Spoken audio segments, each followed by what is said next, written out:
दोस्तों नमस्कार, स्वागत है एक बार फिर से। चलिए जानते हैं बिहार की ताजा खबरों को, लेकिन उससे पहले अगर आपने अभी तक इस चैनल को सब्सक्राइब नहीं किया तो सब्सक्राइब कर लें ताकि आपको बिहार की ताजा खबरें रोजाना मिलती रहे।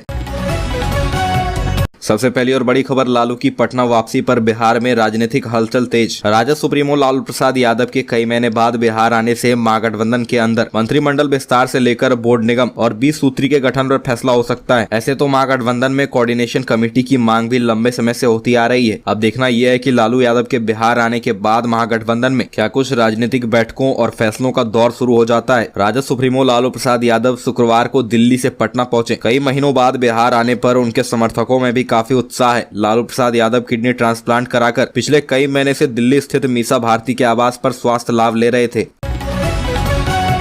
अगली खबर, जदयू नेता कैलाश महतो की हत्या मामले में एक गिरफ्तार। कटिहार में गोली मारकर वारदात को दिया था अंजाम। बिहार के कटिहार में जनता दल यूनाइटेड के वरिष्ठ नेता कैलाश महतो की हत्या मामले में पुलिस ने बड़ी कार्रवाई की है। हत्याकांड के मामले में पुलिस ने एक शख्स को गिरफ्तार किया है। गौरतलब है कि गुरुवार को देर रात कटिहार जिले में जदयू नेता की ताबड़तोड़ गोली मारकर हत्या कर दी गई थी। घटना बरारी थाना क्षेत्र की है, जहाँ जदयू नेता के ऊपर करीब 4 से 5 राउंड फायरिंग की गई। जानकारी के अनुसार जो अपराधी बाइक पर सवार होकर पहुंचे थे, जिन्होंने अचानक गोलियां बरसानी शुरू कर दी। इस घटना के बारे में जब तक कोई कुछ समझ पाता, तब तक हमलावर घटना को अंजाम देकर फरार हो गए।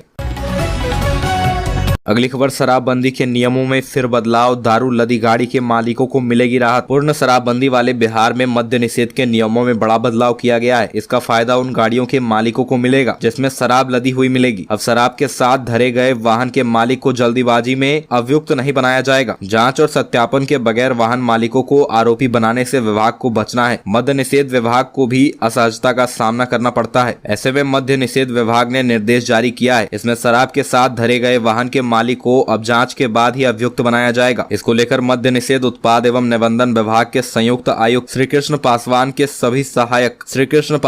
सभी सहायक आयुक्त मद्य निषेध और सभी अधीक्षक मद्य निषेध को पत्र भेजा गया है। अगली खबर, राज्य भर में 132 नए कोरोना संक्रमित मिले। अप्रैल में पटना में हुई 5वीं मौत। प्रदेश में कोरोना के नए संक्रमितों की संख्या में उतार चढ़ाव का सिलसिला जारी है। शुक्रवार को राजधानी पटना में 45 समेत प्रदेश में 132 नए संक्रमित मिले। वहीं पटना में एक बुजुर्ग महिला की कोरोना संक्रमण से मौत हो गई। प्रदेश में नए संक्रमितों के मिलने के बाद अब कोरोना के सक्रिय मामले बढ़कर 872 हो गए हैं। स्वास्थ्य विभाग द्वारा शुक्रवार को जारी रिपोर्ट के अनुसार गुरुवार से शुक्रवार के बीच प्रदेश में कोविड-19 के कुल 48,413 टेस्ट किए गए। इनमें 132 रिपोर्ट पॉजिटिव आई। पटना में 45 नए संक्रमितों के अलावा खगड़िया में 18, गया, जहानाबाद और कैमूर में 9, पूर्णिया में 7, किशनगंज व भागलपुर में 6, वैशाली और मधुबनी में 3, भोजपुर, रोहतास और पश्चिमी चंपारण में 2 और अरवल में 1 संक्रमित मिले हैं। अगली खबर, ममता के कहने के बाद पटना में होगी विपक्षी दलों की बैठक। बिहार के मुख्यमंत्री नीतीश कुमार इन दिनों विपक्षी एकता की मुहिम को लेकर देश के तमाम बड़े नेताओं से मिल रहे हैं और भाजपा के खिलाफ आगामी लोकसभा चुनाव में एक मजबूत रणनीति बनाने की कवायद में जुटे हैं। नीतीश पिछले ही दिनों दिल्ली के बाद बंगाल और यूपी जाकर अखिलेश यादव और ममता बनर्जी से मिले, जिसके बाद ममता बनर्जी ने पटना से इस मुहिम की शुरुआत करने को कहा। वहीं इस मामले को लेकर सीएम नीतीश कुमार ने भी कहा कि अगर सभी दलों की मंजूरी मिली तो पटना में ही बैठक होगी। दरअसल बिहार के मुख्यमंत्री नीतीश कुमार से सवाल किया गया था कि आपकी तरफ से विपक्षी एकता की मुहिम को बल दिया जा रहा है। अब लालू प्रसाद यादव भी पटना आ चुके हैं। ममता बनर्जी ने भी कहा था कि पटना से विपक्षी एकता को बल दिया जाए, तो इसको लेकर क्या निर्णय लिया गया है।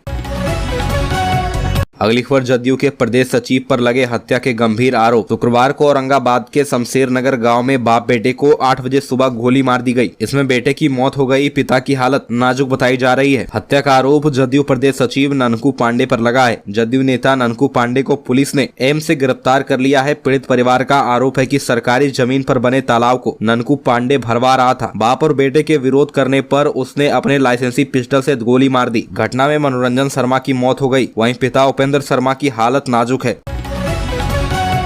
अगली खबर, यूट्यूबर मनीष कश्यप पर अब 8 मई को होगी सुनवाई। तमिलनाडु सरकार से सुप्रीम कोर्ट ने मांगा था जवाब। कोर्ट ने पूछा था एनएसए क्यों लगाया। यूट्यूबर मनीष कश्यप के मामले में सुप्रीम कोर्ट में सुनवाई हुई। सुप्रीम कोर्ट ने तमिलनाडु सरकार से पूछा था कि मनीष कश्यप पर एनएसए क्यों लगाया गया है। तमिलनाडु सरकार ने कोर्ट से जवाब देने के लिए समय मांगा है। अब इस मामले में 8 मई को सुनवाई होगी। मनीष कश्यप के वकील एपी सिंह ने जमानत, एनएसए हटाने की मांग के साथ सभी केस एक जगह क्लब करने की मांग की। इसके पहले सुप्रीम कोर्ट ने तमिलनाडु सरकार को नोटिस जारी किया था। कोर्ट ने पूछा था कि मनीष पर एनएसए क्यों लगाया गया है।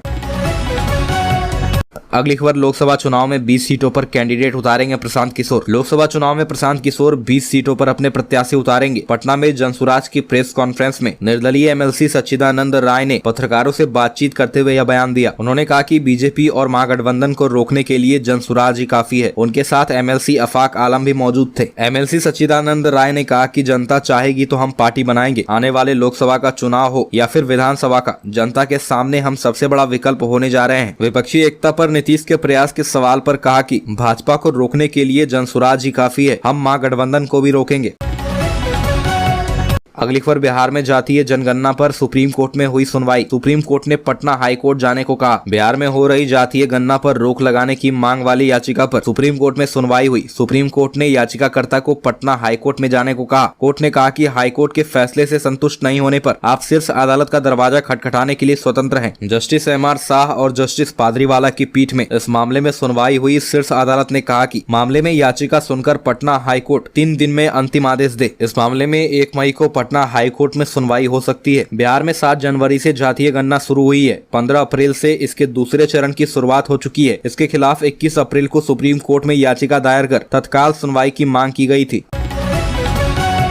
अगली खबर, नालंदा में आरएलजेडी का पहला सत्र 2 घंटे चला। उपेंद्र कुशवाहा बोले, बड़ा भाई करे तो रासलीला, छोटा करे तो कैरेक्टर ढीला। राजगीर के इंटरनेशनल कन्वेंशन सेंटर में शुक्रवार से 3 दिवसीय राष्ट्रीय लोक जनता दल के राजनीतिक शिविर का शुभारंभ पार्टी के राष्ट्रीय अध्यक्ष उपेंद्र कुशवाहा के द्वारा किया गया। यह राजनीतिक शिविर 28, 29 और 30 अप्रैल तक चलेगा। राजनीतिक शिविर में पार्टी के राष्ट्रीय अध्यक्ष उपेंद्र कुशवाहा, प्रदेश अध्यक्ष रमेश सिंह कुशवाहा समेत हजारों कार्यकर्ता ने भाग लिया। पूरे बिहार में 4122 चुने हुए प्रतिनिधि इस शिविर में भाग ले रहे हैं। कार्यक्रम के शुभारंभ से पहले पार्टी का झंडा फहराया गया। इसके बाद दीप प्रज्वलित कर कार्यक्रम का शुभारंभ किया गया।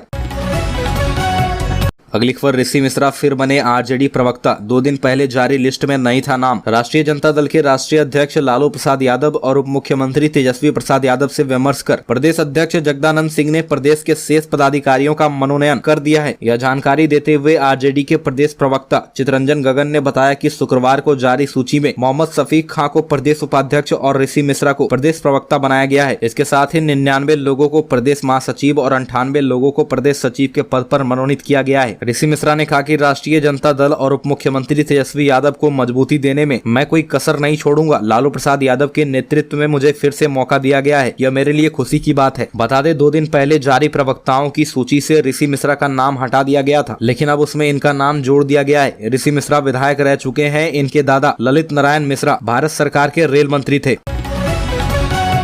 अगली खबर, बिहार में 21,391 सिपाहियों की होगी भर्ती। बिहार के पुलिस विभाग में बम्पर बहाली निकलने वाली है। जेएस गंगवार ने बताया कि आने वाले दिनों में 21,391 सिपाहियों की सीधी बहाली की जाएगी। बहाली की प्रक्रिया को लेकर तैयारी की जा रही है। एडीजी मुख्यालय के मुताबिक इतनी बड़ी संख्या में बिहार पुलिस में पहली बार बहाली की जा रही है। इसकी विशेष जानकारी विज्ञापन के जरिए चयन परिषद के द्वारा दी जाएगी। एडीजी ने बताया कि 7,903 पद महिलाओं के लिए आरक्षित किया गया है। राज्य की महिलाओं को सशक्त बनाने के लिए यह कदम उठाया गया है।